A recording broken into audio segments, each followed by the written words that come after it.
The earth is my footstool. This is what the Lord says. Heaven is my throne, and the earth is my footstool. Isaiah 66:1. When I had the opportunity to visit with my father just a few days before he died, I couldn't help but notice that some important things had changed about him. Daddy B, as we called him, had always been an astute businessman.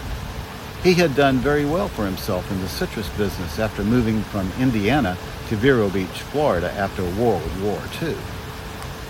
He had had a radical conversion experience in midlife, and he'd been a strong Christian for over 25 years.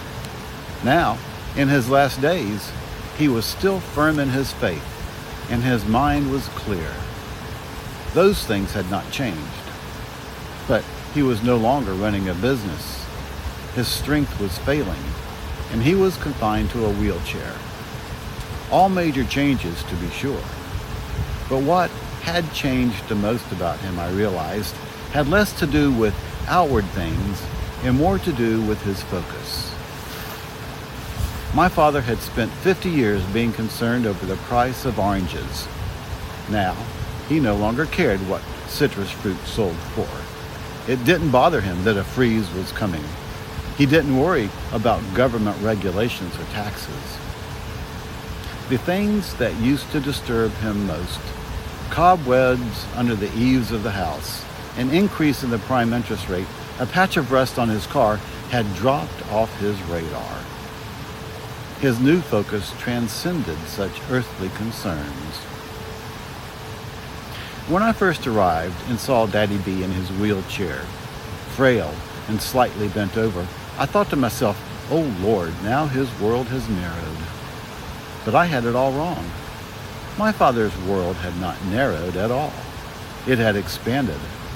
His world had taken on the dimension of the eternal. Now he was looking at the things of this world as God looks at them. The things that used to consume his days were hardly worth mentioning. The earth and everything in it had become his footstool rather than his throne. It used to bother me when people talked about dying. It doesn't bother me so much anymore. In fact, I think we're foolish if we don't do some thinking about death. It has a way of opening our eyes to what it really means to be alive. Too many of us tend to stumble through life, half asleep, lulled by the things of this world. It's as if we took a pill that put our hearts and minds into a semi-slumber. Instead of taking in the eternity of life, which includes our eternal, our consciousness gets stuck in tunnel vision. All we can see, all we can think about, are the material things around us. We become more concerned about what we wear, what we own, and how we stack up against others than we do about knowing the giver of life and having pure and open hearts toward him and our fellow man.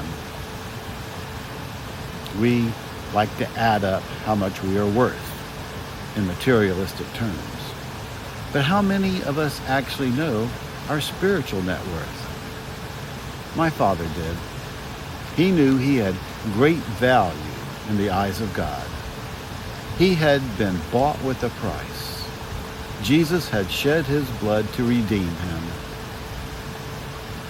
Let's spend less time being concerned about things that really don't matter to God, and more time thinking about those things that really do matter.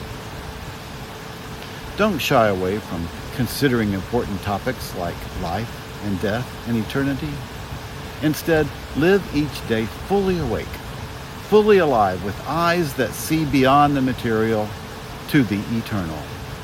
Then you will be living life as God always intended for you to live it, with heaven as your throne and the earth as your footstool.